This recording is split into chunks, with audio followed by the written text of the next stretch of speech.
Hey everybody, welcome to the show. Around the Nation right here, Jeff Waldorf. Welcome to today's Monday show, Monday stream. It's going to be a good show today, so hopefully you guys stay for the next hour as we go around the nation for some of the best stories and progressive political commentary you'll find on the web. Yes, I'm trying up another microphone setup, but no, none of that matters. As long as it sounds good, that's all I care about. So, sounds good, looks good, etc. All right, so, like I said, we got a good show for you guys today. We'll talk a little bit about Donald Trump going after a reporter, of course, as usual. What happens if Republicans don't win the House, at least when it comes to the president. We also have wages for the rich and powerful. Fun. And then we've got a disastrous new poll from Republicans. Then we're going to have a little bit of fun. We're going to go to Politicon to cover Charlie Kirk. That's a fun one. And so DeVos, we'll talk a little bit about her as well. So that's fun. We're going to have a fun show. It's going to be great. So before I get into it, this last Friday, I was in Ann Arbor to cover an event with Bernie Sanders and Gretchen Whitmer. So, look, that was a fun event. I was going as basically doing field work, field reporting, I guess, and managed to, catch the rally. My camera was not great. Let's be honest about that. I'm very limited when it comes to equipment. But look, you go with what you got, right? So, hey, if you want to help that out, patreon.com/TYTNation. Anyway, so I was there. I want to talk a little bit about my experience. As I said, I was in Ann Arbor. I love Ann Arbor. It's the second time that I've been there. But good God, guys, fix your parking. Like, there's literally nowhere to park in that town. That doesn't cost like $5 out of pocket. So you might be thinking, well, $5. Yeah, when it's cash only, that's a bit of a problem. At least it was for me when I was there. So aside from that, the parking issues, it was actually pretty cool to be there. I noted that there was an Americans for Prosperity truck that took up literally 3 different parking spots. So, and I'm like, leave it to these assholes to take up parking spots at a place where parking is at a premium. Of course, they're going to pull it. There were also apparently some protests outside or some chants outside. I don't know. I didn't really dive into it too much. I was like, who cares? I'm going to go set up anyway. So I set up, and there were news crews, from a lot of the local stations setting up their cameras and recording. And so, they were some of the nicest people. I just want to say that. The few that I ran into there that were also filming alongside of me, great people, really, really nice, very, very helpful. Everybody there, was extremely helpful. And so I met Lieutenant Governor, or running for Lieutenant Governor, Gilchrist. Super nice guy as well. So very, very tall. So I talked to him for a minute. And so, look, it was a lot of fun. I didn't get to see Bernie Sanders because he had to go, of course, right to South Carolina for another rally, which, by the way, a friend of mine did get to meet Bernie Sanders, shook his hand, so a little bit jealous. But nonetheless, it was fun. Yeah. No, it was excellent. So, look, if you guys haven't been to any of those rallies, you should. Because they are a lot of fun, even covering it as a member of the press, which I was lucky enough to be able to do. So, anyway, it was a lot of fun, and I will be going to more of them, and I will be covering more of those as the midterms, after the midterms, going into the presidential cycle. So, you know, hopefully I'll be able to do a lot more of that stuff. So, because I actually really enjoy doing that fieldwork stuff. All right. So, that's just something to expect. All right. Now, let's get into some fun. Let's go to Trump.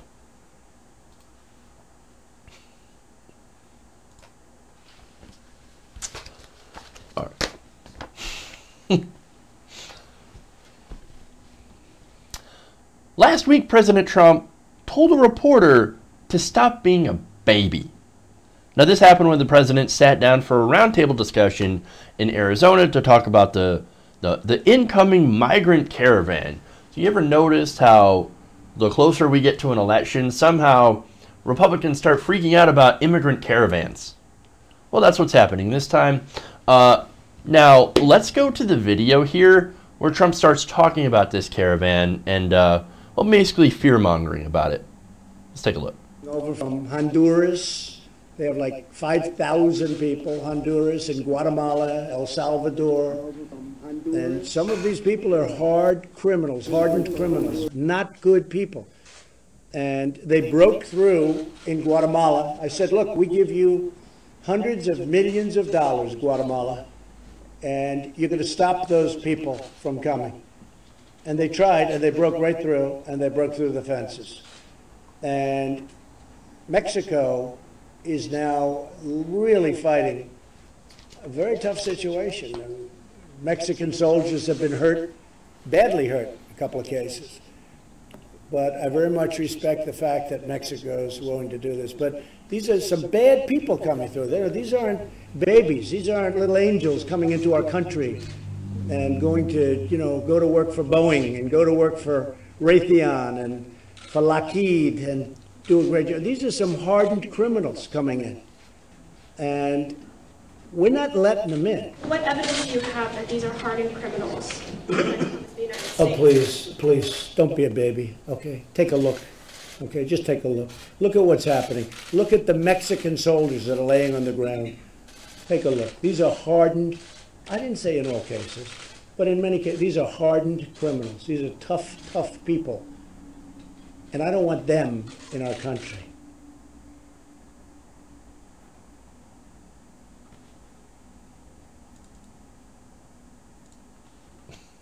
Wow. Okay, there's a lot in there. So, oh no, these are hardened criminals. What proof do you have? Don't be a baby. Well, that's not proof.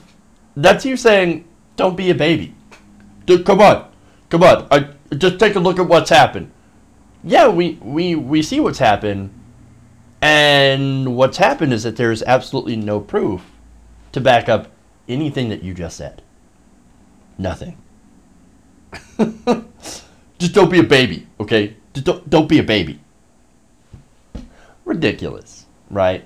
Okay, so for one, we know that obviously that is a complete lie, a complete fabrication. That, oh no, it's full of hardened criminals. These are bad people. These are bad people. These are terrible. Not all of them. They're mostly bad people. Not at all true. Then he goes into, well, I mean, they're breaking through. They broke through the fence. Again, not true. But look, this is a way for him to, again, fearmonger about immigrants. Again, this is a favorite of white nationalists. Say, oh, look at all the immigrants coming in. We have a net zero from Mexico. Not only that, but look, the reason that these people are coming through Mexico from South America is because of the United States drug war that continues to destabilize the region. The cartels are literally murdering people in the streets. They say, hey, why don't you work for us? And if you say no, then you are murdered. That is the situation in a lot of these countries. Not only that, but you have governmental corruption as well. That is massive. Police officers, you know, and military, of course, coming in and you know, doing whatever they want, basically, to you. That is not a good situation to be in. And so these people, they want to leave. Well, the trip itself is incredibly dangerous. I've seen a lot of documentaries on this. It's an incredibly dangerous journey. People die. There are, basically what I would call highwaymen that come in and rob you. They take all your possessions. There are corrupt officials that also do the same thing. So, yeah, it is incredibly dangerous. And it turns out there's strength in numbers. So these caravans, they come together because it makes it easier to protect each other, and also it gets a lot of attention. And so the negative side of that, of course, is Donald Trump coming out and basically lying about it. So, but what he's also further using this for is to try to defund foreign aid. Now, Republicans always make a big deal about, oh, we've got so much foreign aid, we spend so much foreign aid. It's practically a sliver of our budget. We actually spend way, way more money bombing people than we do actually helping them via foreign aid. So, but I'm sure, of course, pulling what little money we actually give to those countries is going to make the situation that much better for the migrants. No, you know what would actually make a big difference? Ending the drug war. Now, is Donald Trump going to do that? No. Because for one, he doesn't understand the real root of the problem. Number two, he doesn't actually want to. Number three, Jeff Sessions is the Attorney General. They're not interested at all in actually solving the real problem. But back to fun. This isn't the first time Trump has talked about babies. By the way, oh, these aren't babies, they're little angels coming into the country. Most of the caravan actually is either old people or women and children, generally. So, again, wrong, but I shouldn't have to point out that he's a liar, that he's a pathological liar, because, frankly, that's getting old. We already know he lies all the time, so basically the default position should be, yeah, Trump's lying about this, let's give you the actual facts. And I shouldn't even have to say it. But anyway, there's more. On Sunday, during a 60 Minutes interview, the president addressed claims that there were people in the White House he did and he does not trust, noting that he was, quote, not a baby. I don't trust everybody in the White House. I'll be honest with you. I'm usually guarded, and I think I'm guarded anyway. Wait, what does that mean? But I'm not saying I trust everybody in the White House. I'm not a baby. I'm not a baby. Well, you act like a baby. Sad baby. Come on, man. It's just funny. Here he goes again. Again, saying things that are demonstrably not true, but then adding in, I'm not a baby, you're a baby. Stop being a baby. Classic projection from, of course, the biggest baby in the White House. Okay. Moving on. The topic of our baby president.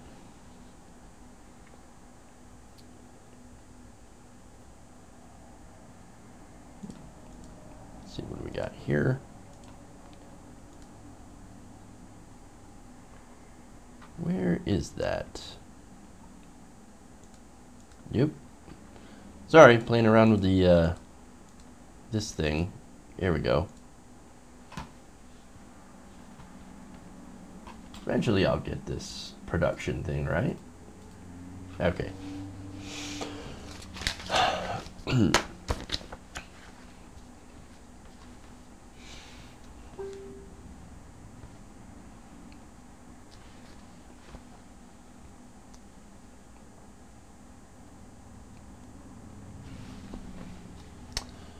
President Trump is ready to blame everyone else except for himself if Republicans lose the midterms. And the midterms is actually incredibly important because it will basically determine who controls both the House and the Senate.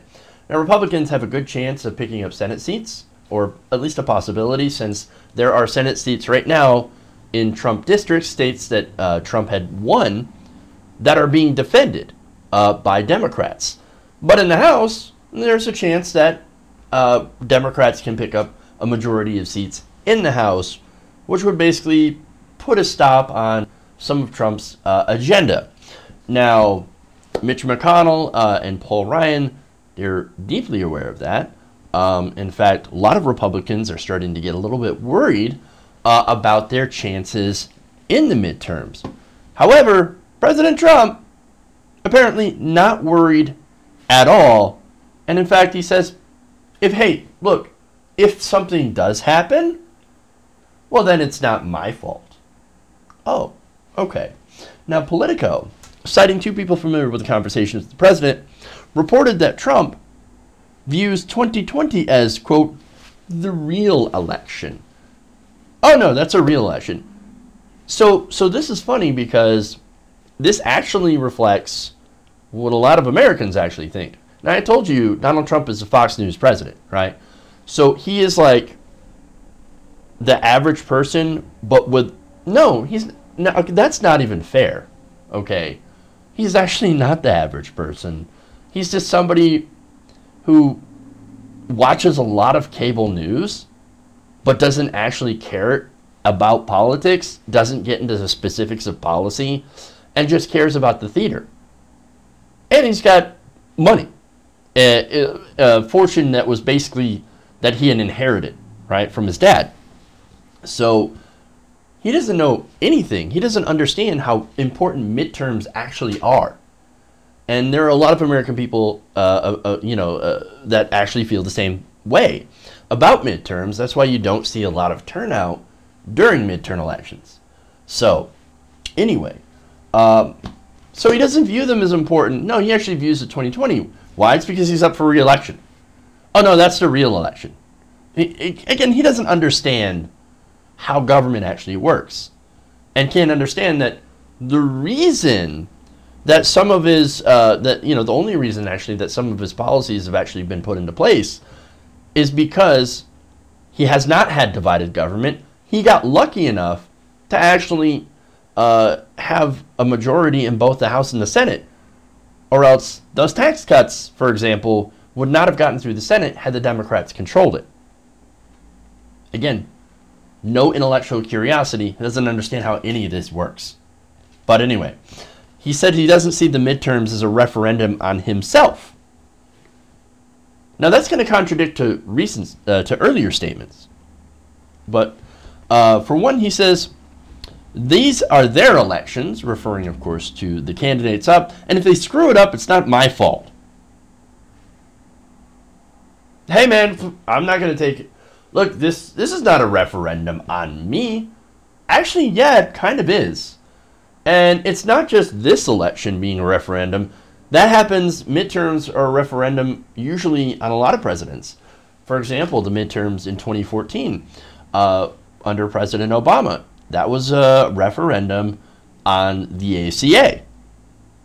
2010, also the same thing. That was a referendum on the ACA and Barack Obama in his first term. And of course, that brought in this the Tea Party wave. Now, the bailouts, of course, had something to do with that. AstroTurf funding from all these big corporate groups also had a lot to do with that midterm election. Depressed turnout from Democrats, of course, had a lot to do with that election. You understand, right? So it is a referendum on Trump. And look, so far, the Republicans don't have a whole lot to run on. That's why you see fear about the caravans. That's why you see fear about Democrats being soft on crime. They're the party of criminals. They want criminals. They want more criminals. They want illegals to come over, etc., etc. Basically, all they're doing is selling fear. They can't sell the tax cuts because the tax cuts are incredibly unpopular, deeply unpopular with the American people. Most people haven't even seen a change in their paychecks. So what do they have to run on? Of course, fear and fear and fear. And who's good at stoking fear? Republicans, Donald Trump especially. So saying that this is not a referendum on Trump is completely wrong. And look, it's not just me that's saying that. It's Donald Trump saying that too. In fact, last month in Missouri, Trump told his crowd, quote, "Get out in 2018 because you're voting for me." Now, either he's confused about how often he has to run for president, or he's saying, no, this is a referendum on me. And look, if you got to get out there so that we can maintain a majority. What you take from that statement depends on how much faith you put in President Trump's brain and how smart you actually think he is.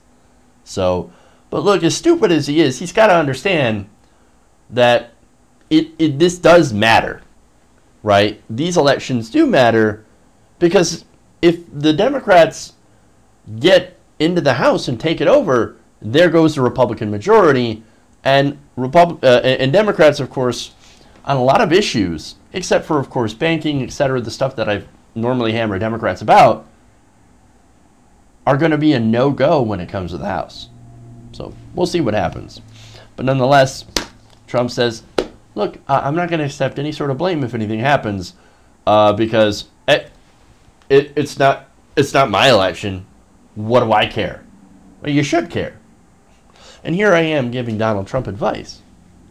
I'm not entirely sure why. But look, the whole thing about this is that there's just a huge amount of projection here, right? Oh no, it's not my fault. You screw it up, whatever. I don't care about midterms. I don't care about real elections. It just shows you how little he actually knows about what he's really doing. And that should be scary. I mean, he should know, at least at this point in his presidency, how government actually works. The fact that he doesn't is not a good thing. Okay.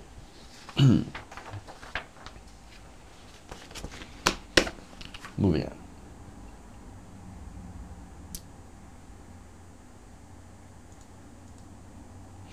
Nope, that's not it. That's not it. That is not it. There we go.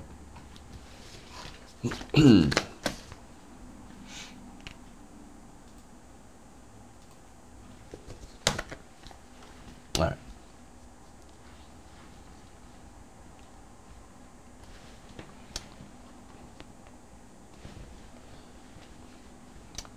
It is never, I'm sorry, I'll try that again. It's never been a better time to be rich. According to a new report, the 1% is doing fantastic, better than they ever have been before. Now, this is according to a new report released by the Economic Policy Institute. And there's a lot of data here, which is both fascinating / infuriating. Now, let me give you some details in this report. Now, apparently, salaries for the top 1% had grown nearly 4 times the rate of those at the bottom 90% of earners. This is, look, this is since the Great Recession, okay? So now the average wage for the top 1% of income earners hit $719,000 per year in 2017, up 3.7% on the year, exceeding their peak of $716,000 per year just before the Great Recession. Now the average wage for the top 0.1% reached $2.7 million in 2017, the second highest level ever, just 4% below their level in 2007. However, wages for the 0.1% rose 8% on the year in 2017. So, look, I know I just threw a lot of numbers at you, but basically it's saying that rich people are doing fantastic while you're not.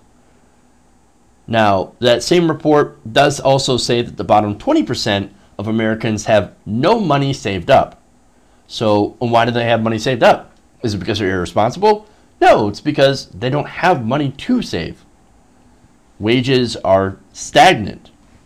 Now here's more from that report. Income inequality has soared over the U.S. In the U.S. over the past 5 decades, despite increases in worker productivity. Now there's a separate report that also said incomes for most Americans have been stagnant for the last 40 years. Instead, this increase in income inequality was almost entirely driven by soaring compensation levels for the top 1%. Average wage growth for most working Americans continues to flatline in 2018, according to the EPI. Some of this real wage stagnation can be explained by an uptick in energy prices, but even the underlying pace of nominal wage growth has yet to pick up in the way it historically has as labor markets tightened. Now, that's important, right? Because here's the big lie about Republican tax cuts, right? So, hey, man, here's what we're going to do. We're going to cut taxes for the rich. That's going to spur economic growth, and then your wages are going to go up. Well, we cut taxes for the rich, and there really wasn't a whole lot of growth. I mean, there has been the normal amount of economic growth since Obama basically righted the ship after the Great Recession. We've been growing very, very steadily. Now, Republicans said, oh, here we're going to cut taxes for the rich, and that's going to supercharge growth. Has it? No, it has not. And so we're continuing to grow at the same amount we did under the Obama administration, slightly less, to be honest with you. And still, wages are flat. That's it. I mean, pretty much, look, this should be more evidence that trickle-down economics is nothing but bullshit. It is basically more for the rich and less for you. So, look, that explains why Republicans aren't running on the tax cuts, by the way. Now, more disastrous data. For most U.S. workers, real wages have barely budged in decades, according to a Pew Research Center report in August. They said on the face of it, these should be heady times for American workers. U.S. unemployment is as low as it's been in nearly 2 decades. In fact, despite some ups and downs over the past several decades, today's real average wage, after accounting for inflation, has about the same purchasing power it did 40 years ago. And so that's what we've seen. Wage stagnation and with continued tax cuts for the rich. This isn't the first time we've cut taxes for rich people on the promise that it will grow the economy and increase wages. Did it during the Bush years. We had gigantic tax cuts for the rich. And guess what? Didn't happen. Why? Because it won't happen. That's not how it works. Look, when people in the middle class have more money, then that's what grows the economy. Now, the middle class barely got anything from this tax cut. It's nearly imperceptible, the effect that this tax cut has had. In fact, look, families earning $25,000 or less will now save an average of $60 in their federal taxes this year, thanks to the Trump tax cuts, and those making between $48,000 and $86,000 will save a total of $930. That's over a year. That's not very much per paycheck, and since the price of everything continues to rise, including energy, that really hasn't made much of a difference. In fact, a lot of those gains, supposed gains, have been eaten up by other expenses. Now contrast that for the rich. According to the Urban Brookings Tax Policy Center, families in the top 1% are now saving an average of $51,140. They get a tax cut of $50,000. You get a tax cut of $930. I think it's pretty obvious. Look, most of the gains, 83% of the gains of these tax cuts went to the richest Americans. That's not an accident. That's not a, oh, oops, we didn't mean to cut taxes for the rich too. I mean, I guess it's just what happened. No, This was a calculated effort. In fact, Donald Trump earlier accidentally let it slip, where he's like, oh, now we're going to look at cutting taxes for the middle class. But wait a minute. This was touted as a middle class tax cut, which of course it wasn't. But now they're coming out and saying, oh, yeah, that one, no, that was for the rich. This next one, this will be for you. When in reality, of course, it's going to be the same thing. It's going to be for the rich. Because it's always for the rich. Because that's what the donors pay for. The donors pay the politicians, and the politicians cut their taxes. That's what's going on here. And as far as the corporate taxes go, we cut it from 35% down to 21%. You know what happened? Didn't create more jobs. Didn't boost wages. No. As a result of these tax cuts, the stock buybacks are now expected to reach $1 trillion by the end of this year. That's money that they took from the savings on their taxes that went right back into the executives' pockets. They buy their stock, they inflate their stock prices, and then they cash out. And they laugh all the way to the bank to everybody that says, oh no, don't worry, it'll help us too. It'll trickle down. It's not going to trickle down. It's never going to trickle down. You were robbed. That's the con. And they're going to continue to try to con us every time. Because that's all the Republicans can run on, other than fear. They're not looking out for you. They are looking out for themselves and their donors. In case that's not clear, this should probably clear that up. Okay. We're going to go to a quick break here. We'll come back. We got more stuff, so stay right here around the nation. We'll be right back.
Hey everybody, welcome back to the show.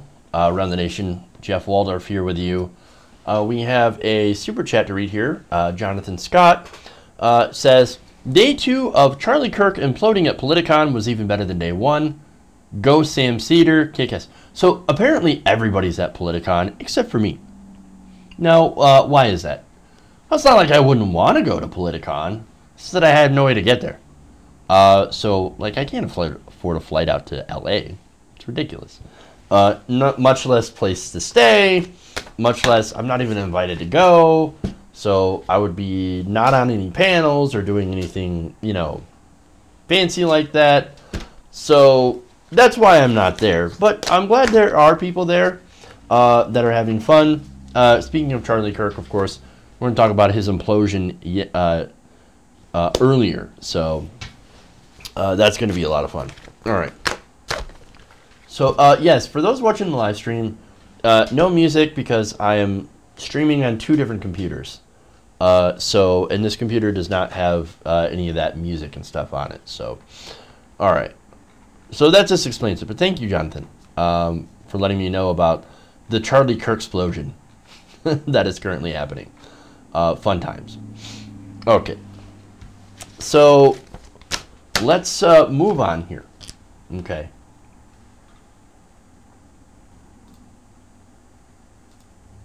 And let's go to... All right.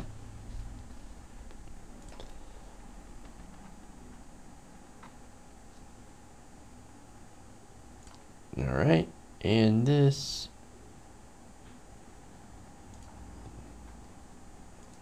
What's that one? There we go. Okay.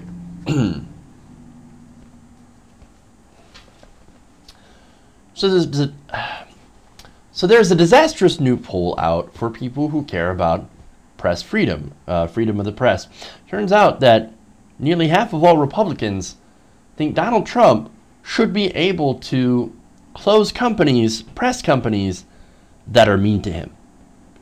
Now, this poll, conducted by Ipsos and released last week, said that nearly half of all Republicans surveyed, about 44%, believe the president should be able to shutter news outlets for what they consider to be bad behavior. Oh, bad behavior. Now, what do they mean by bad behavior? I don't know. It's very vague in this report. So what I would assume bad behavior would be is, of course, spreading what Republicans consider to be fake news, which is basically anything negative against President Trump or the Republican Party. Oh, you're not being fair. Now, there's, of course, a lot of polls who said that a lot of Americans actually think that, for example, CNN is so unfair to the president. So here's the thing, right? Calling out what the president actually does isn't actually unfair. In fact, CNN did Trump a world of favors. It was CNN that would cut away from a Bernie Sanders speech, for example, to go cover an empty podium of Donald Trump. It was the media itself, not just CNN, but MSNBC, Fox News, etc., that gave Donald Trump during the election $2 billion worth of free media. Nobody else even came close. So this, and look, yes, I'm not saying all of that media coverage was, of course, positive. No, it wasn't, but it actually did help him. Because, again, when it comes to a lot of his supporters, the more negative you are, the more they race to defend that. That is the tribalist mentality. But anyway, let's get to more results here.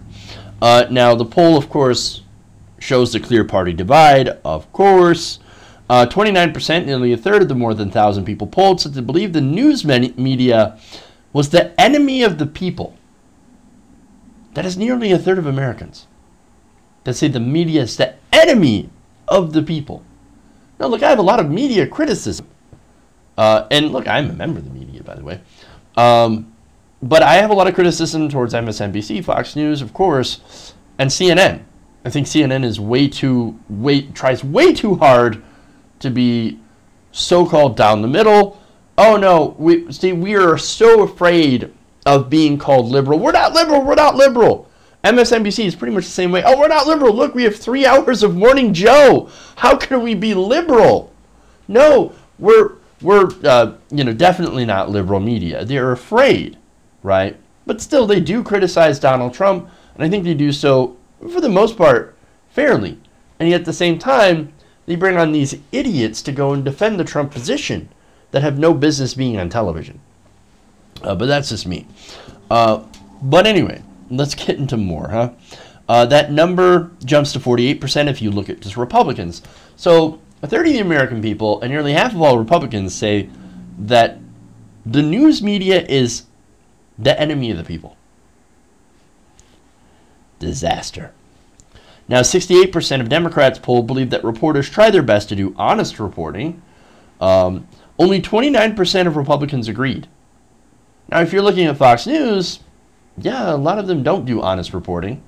You look at Breitbart, you look at a lot of the publications on the right, that some of them simply make things up. So, yeah, I think a lot of the, information that you see on the right is wrong, and it's wrong on purpose.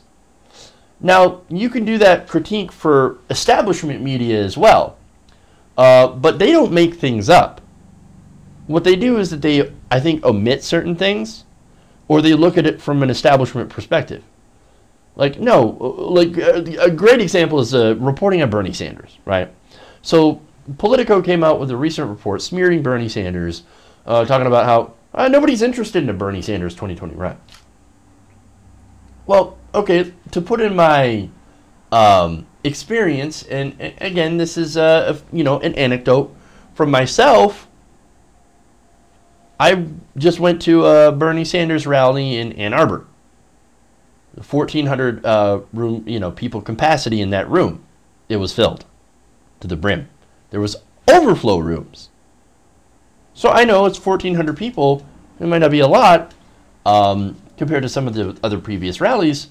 Then again, South Carolina, same thing. A lot of people there. In every single rally, there seems to be a lot of people there. Yet Politico, for some reason, it's like nobody's interested. And they talked to a couple of former Bernie staffers that basically did say at the end, oh yeah, if Bernie Sanders were to run again, we would absolutely support him. So that's what we call a bias, right? So they have an establishment bias because all their friends in the media and all their friends in Washington are like, Bernie Sanders, we're not interested. No, we'd rather have a fresh new face, Kamala Harris or Cory Booker, or somebody like that. Somebody who's young, energetic, that nobody's ever heard of. Oh, to be fair, people have heard of Kamala Harris and Cory Booker, although maybe not a lot of people, but more people have heard of Bernie Sanders. And of course, I think the reason that they put that out is, the reason the establishment puts that out is because, well, nobody's heard of them. They don't have a chance. Just saying. So that's a possibility, right? Now, anyway, let's get to the more disastrous parts of this poll as I break this down. 12% of Democrats in the poll said they believe the president should have the authority to close news outlets engaged in, quote, bad behavior, but 43% of Republicans said this should be a policy. So look, we have a free press. We should have a free press that is fundamental to the tenets of democracy. If you start closing down outlets based on what they perceive as bad behavior, and let me tell you what that actually means. That's political correctness. Here, Republicans are saying, oh no, we want our outlets to be politically correct. 43% of them say, well, if you had bad behavior, i.e. not being politically correct to the current administration, which is Republican run, then we should be able to shut them down. That's what they're saying. Now, whether they know they're saying it, well, that's another question, right? And I'm not sure what the answer to that is. But they are saying political correctness we are in favor of that. 43% of us want political correctness. That's not good. That's not good at all. Now, at the same time, right, when asked about whether the president should close down outlets like CNN, The Washington Post, and the New York Times, 13% of people polled said that they believe that should happen, including 8% of Democrats, 23% of Republicans, and 10% of independents. However, there was a consensus that 85% of Americans say that the free press is essential for American democracy, and 88% say that free speech is one of the values that make America great. But if you're in favor of closing outlets that are so-called bad behavior, or for so-called bad behavior, or not being politically correct, then you're actually not in favor of that. So there's a lot of contradictions in this poll made by the American people, and I don't know if that's a result of the questions or what people are actually thinking. Because again, what constitutes bad behavior? You know what I think about that. I just explained to you what I think about that. But what do they think about it? I don't know. It is, look, no matter what I guess you take away from this, I think one of the things you should take away is that this is when you think about press censorship, I mean, it's bad no matter how you slice it, right? Because what do you mean by, again, bad behavior? It's something that that can be interpreted. And a lot of people, especially on the right, think that, no, the media is being incredibly unfair to President Trump, and so maybe they should be shut down. And that, look, again, if you believe in a free press, if you believe in democracy, that should be incredibly troubling to you. And so, again, I find that there is nothing good in this poll whatsoever. And look, 79% of Republicans believe the mainstream media treats the president unfairly. Another 80% say they believe that most news outlets are liberal, and 84% of Republicans and 33% of Democrats believe that the mainstream media is more interested in making money than telling the truth. Now, that actually I do agree with.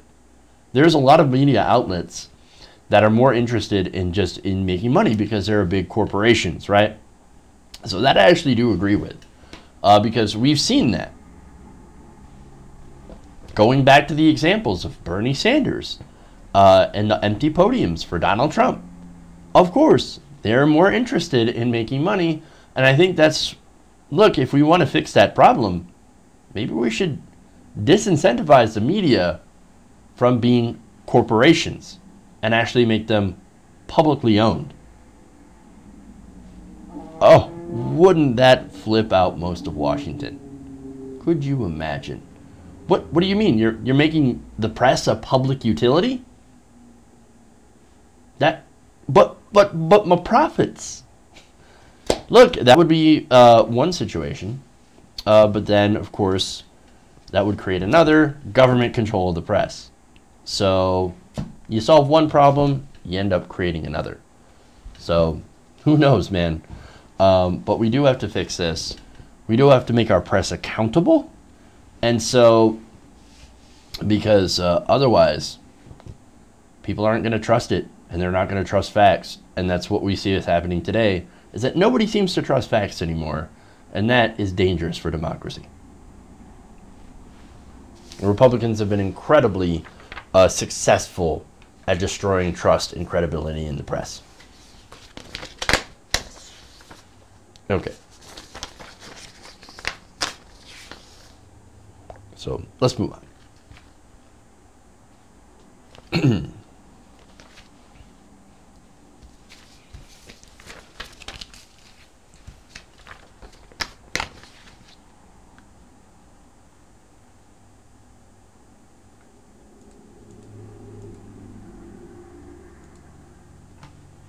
Let's go to Charlie Kirk.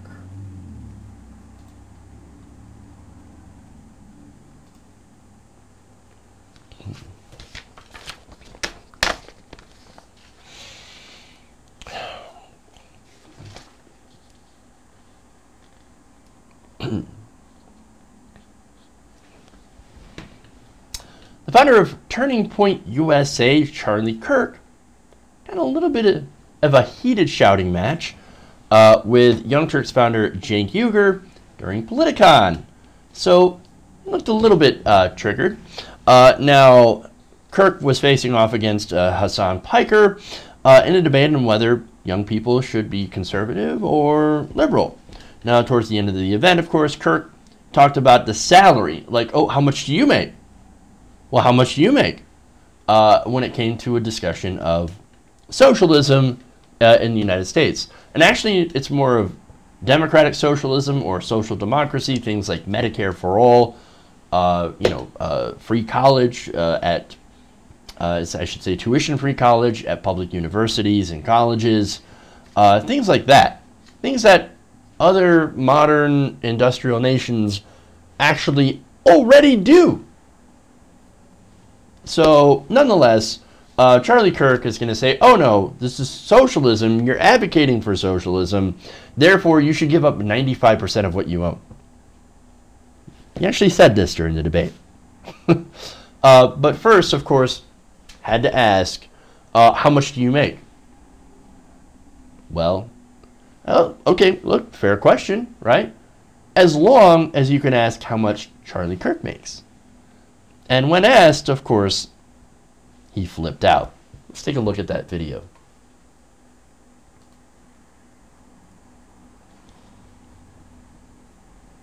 Yeah, you're trying to attack me, which is ridiculous, like asking me what my salary is. Sure, I'll reveal it willingly. You brought it up in context. I'm asking, No, why don't you live like a socialist? Hold on. Okay. Go live like a socialist. The point is larger. The point is larger than that, Charlie. I live like a capitalist every single day, Cenk. guys. I live as a capitalist, Hey, okay? I live when I believe. No. What do? I get charity every single year. Hold on. What's my salary? Charlie. Less than his. Charlie, take a Come on, seat. Cenk, let's go. Charlie, what are you doing? Sit. Take a seat. Take a seat. Psycho? All right, no. Take a seat. You're gonna take a seat. You're gonna take a seat over here. Oh my God. What's my salary? All right. Oh, ridiculous. All right, behave, everyone. Jesus Christ. Okay. I practice what I Hey, preach, Cenk. Charlie. You Stop. do not practice what you preach. Charlie.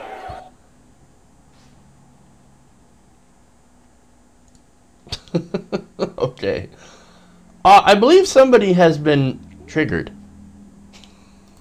Normal people don't act like that. Okay, so let me just kind of break this down, right?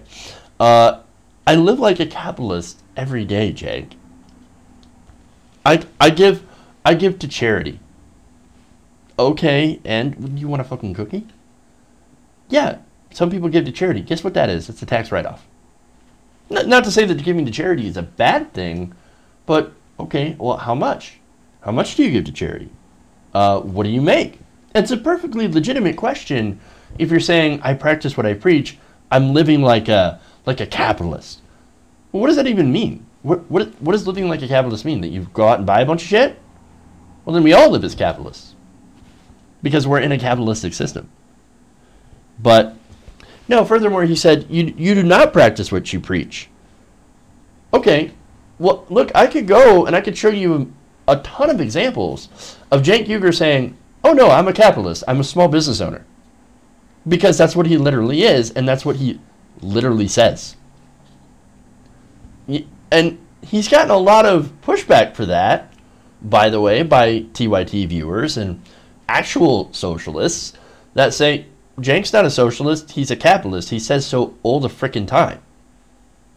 So it's ridiculous, but it's what Charlie Kirk does, right? It's what people from Turning Point USA do.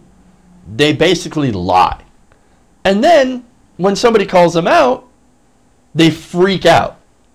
Like, this was a meltdown.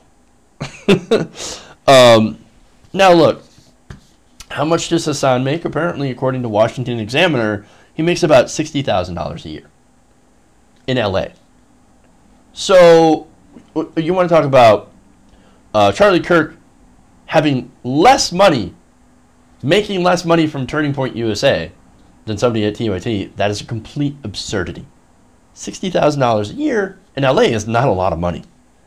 I mean, look, there are ways that you can live on it, but usually that involves getting a roommate or two, or living very, very cheaply, living close to work, etc. It's not a lot of money.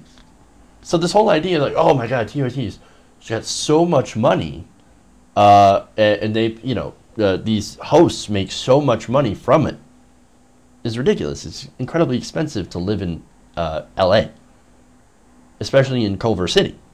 So I'm just saying, it's kind of a ridiculous thing. And whereas Charlie Kirk, I don't know how much money he makes, but I'm assuming it's a lot, because what Turning Point USA is it's basically a propaganda arm for very, very wealthy corporations and very, very wealthy people. For example, the Koch brothers. Now, of course, on the other side, they're like, oh, no, but Soros funds TYT. Soros funds all these left-wing channels. Oh, I can guarantee you, I've been waiting for a Soros check for about 5 years. I haven't gotten one. I don't know when it's going to get here. Maybe it's been delayed in the mail again. But I'm not getting any Soros checks. I'm not getting any Haim Saban checks. I'm not getting anything like that. Most of us aren't. So this whole thing is basically projection. Okay? And look, here's the thing. These same people are the ones that call themselves intellectuals. Well, you just saw what he did. Does that look like an intellectual?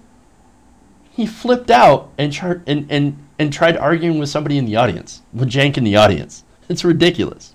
Now, on Twitter, Jank clarified basically what he said that triggered Kirk. He said, I asked him what his salary was. Same question he asked Hassan. I want to know how much it took for the richest people in the country to buy his services. He claims he took a risk to start his organization. How much risk is there to do propaganda for the rich? Oh, that's such a good point. Because, again, there's a lot of money on the right. And, of course, there's a lot of money in the establishment, which is not left. Okay? Soros is not some gigantic leftist. Tom Steyer is not a gigantic leftist. They are more or less establishment. There's not a lot of money in progressivism. And look, there is some. TYT did get some money, that investment money, and you can see that they actually have really good-looking broadcasts. That's what you get from that investment money. If I had a lot of investment money, I could guarantee my show would look a lot better too. And I would have a lot more, I would actually have staff, and I would actually have things that I would be able to do more of. So, but that investment money from the right basically goes into, yes, of course, production, but also goes into paying people to basically spout propaganda. People like Dave Rubin. You know, people like Charlie Kirk. People like Ben Shapiro. All connected in this web of people that get money from these think tanks and giant corporations. So, now, I'm going to get to another quote here from Jank. He said he apparently thought it was a fair question since he asked it, but when I asked him, he flipped out. Why? Because he knows he's an errand boy, and it's possibly embarrassing how much he gets paid to do the bidding of the richest people in the country. No, of course he didn't answer. He gets triggered by that topic because it goes to the core of how fraudulent his organization is. They get paid by the wealthiest people in the country to push for tax cuts and deregulation under the guise of principles. It's corruption defined. So, that's pretty much it. That anger, look, what that was is basically an attempt to not answer that question, to get faux outraged. And that's part of the playbook, to get so outraged and, so angry that you distract people from the question that was actually being asked. How much do you make? How much do you get from your donors? We never answered that question, and he never will answer that question, whereas Hassan Piker did answer that question in front of his boss, no less. So, look, that means something. One side is being honest about what they're doing. The other side is not being honest because they know they're in the wrong. And that's basically sums up what Kirk and the rest of these organizations are doing. Okay. That's all I got time for you guys. Thank you for tuning in, going around the nation with me today. Got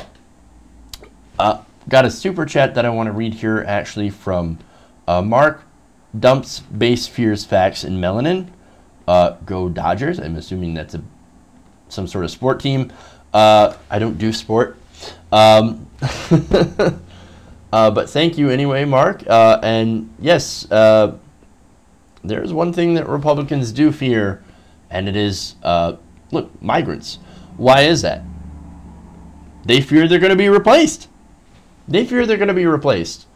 And so that's, I mean, I think Laura Ingraham said it when she, on her show. They're going to replace us. They want to bring in, the Democrats want to bring in people from other countries to replace white people. No, that's not true. It's not at all true. But again, I shouldn't have to explain that these things are obvious factual lies, right? That I'm like, obviously they're lies, and that's a fact. And so, but here I go again, having to explain that. It's crazy. Anyway, thank you guys for going around the nation with me. We'll be back tomorrow with another great show right here, 3 p.m. Eastern. Thanks for all the super chats. If you want to help out the show, patreon.com/TYTNation. I do, look, hey, if you guys want to help me get to Politicon next year, I'd be more than happy to go. That's for sure. So, hey, if you want to help out, Patreon, or even maybe doing a GoFundMe separate, like a separate GoFundMe campaign in order to make that happen. So, all right, guys. Thanks. Love you guys. And remember, change begins with you. And also, Peter, Bread Rock. I am missing an inside joke here somewhere. But thank you for the super chat, Peter. All right. We'll see you guys tomorrow. And thank you, Monica. That just popped up as well. So thank you, guys. We'll see you tomorrow.